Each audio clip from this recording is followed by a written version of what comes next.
J'adore voyager dans la montagne. Je pars de la Suisse, j'ai atterri en Italie et je me mange une bonne pizza avant de rentrer à la maison.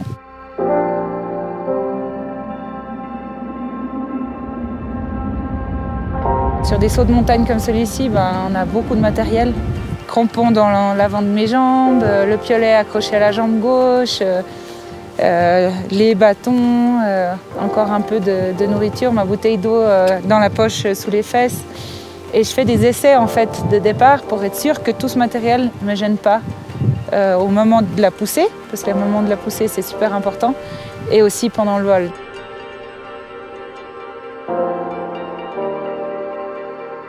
La plus grosse difficulté de ce saut, je dirais, c'est le fait que ça soit en altitude.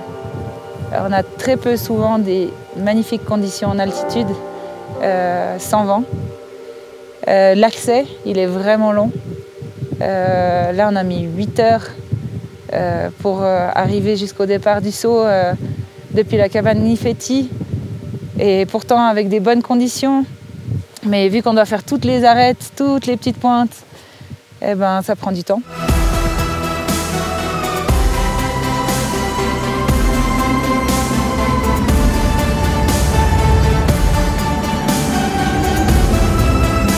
Le spot, c'est assez incroyable. On est vraiment sur une proue comme ça en avant. Donc pour y arriver, c'est un peu pénible. Il faut descendre vraiment le long d'une arête. Donc j'avais peur que cette arête elle soit en glace et puis que ça soit la galère pour y arriver. Bon, elle était un petit bout en glace, mais pas tout. Mais ouais, on est vraiment sur le fil de l'arête. On n'a pas envie de tomber, on n'a pas envie de glisser, quoi.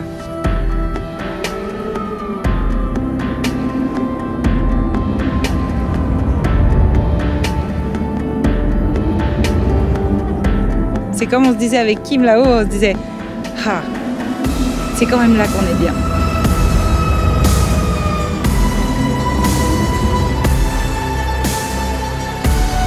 Ça s'explique pas. Quand on a trouvé son truc, on a trouvé sa passion, on est juste heureux. Et il n'y a pas de question à se poser plus que ça. J'ai de la chance d'avoir trouvé ça, je pense.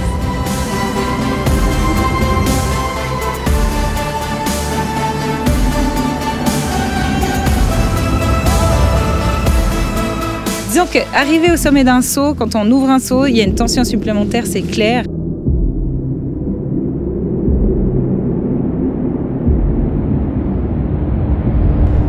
Trois, 2, 1, base.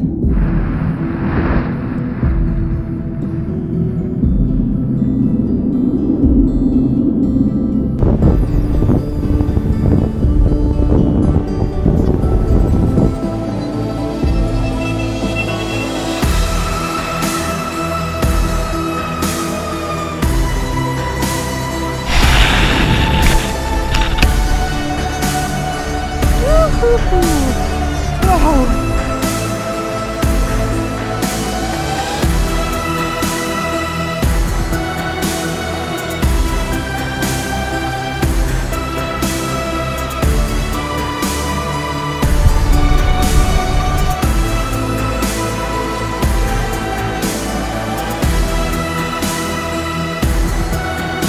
Je me suis jamais mise dans ce sport pour